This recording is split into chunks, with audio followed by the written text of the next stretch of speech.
Welcome to a journey exploring the profound roots of world literature and culture, deeply intertwined with ancient Indian philosophies like the Vedas, Vedantas, and Upanishads.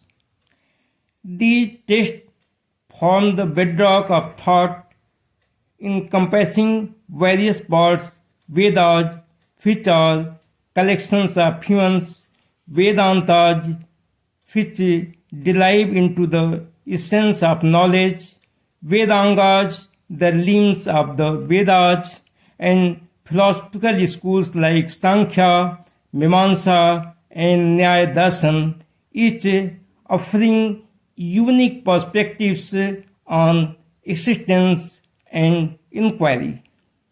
So, how do these ancient principles remain relevant today? I, Dr. Madan Pratyapathi, emphasize that these texts not only lay the foundation of ethics, logic, and metaphysics, but also encourage critical thinking and self reflection essential of navigating our complex modern lives. By revisiting these roots, we can enrich our understanding of literature and culture around the globe, fostering deeper connection with our shared human experience. First of all, Mimamsa. This system holds that revelation must take precedence over the sources of knowledge. It thus seeks to establish the absolute authority of the Vedas.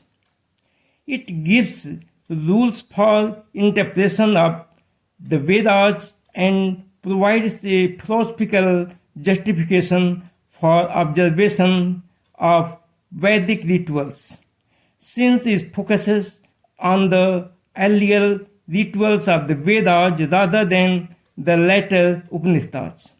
It is also known as Purva Mimamsa. It is based on Mimamsa Sutras of Gemini from Christian 500 to 200 before Christian era. Now Vedanta, this system insists on the primacy of scriptural revelation as the highest means of the knowledge. In this, it is similar to Purva Mimamsa, however, it focuses on philosophical aspects of Upanishads and not on rituals of earlier Vedas. Hence, it is also known as Uttara Mimamsa and Vedanta, meaning conclusion of the Vedas. Vedantas holds three texts as authentic: the Upanishads, the Brahma Sutras, and the Bhagavad Gita. The Brahma Sutras were composed by Badarayana, Christian 500 to 200 before Christian era. Now, Nyaya. This system establishes rules of logic and epistemology to show how we can arrive at knowledge of the truth. It works out in detail the use of inference as a means of knowledge. It is based on Nyaya Sutras by Akshapada Gautam from Christian 600 to 300 before Christian era.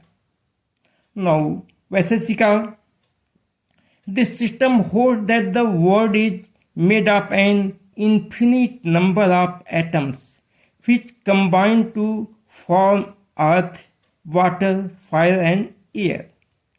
These elements are the basis of this world. It is based on Vaiseshika Sutras by Uluka Kandala from Christian 600 to 200 before Christian era. Now Sankhya, this system adopts dualism of Prakriti, means matter, and Purusha, the eternal spirit. It holds that the world manifests itself through evaluation when Purusha identifies itself with aspects of Prakriti. It is said to have been founded by sage Kapila, Christian 600 before Christian era.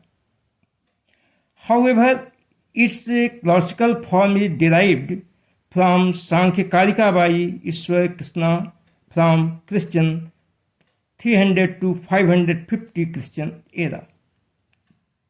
Now, at last, yoga. This system emphasizes regulation of the mind so as to awaken inward perception. It advocates practices aimed at bringing the mind under control so that it can be focused. This intense concentrations can be directed inward to experience knowledge of the soul. Classical yoga is based on Yoga Sutras by Patanjali. The dates are rather uncertain, ranging from Christian 500 before Christian era to 400 Christian era. Thank you for watching this video. If you enjoy it, please subscribe to our channel for more insightful content. Thanks.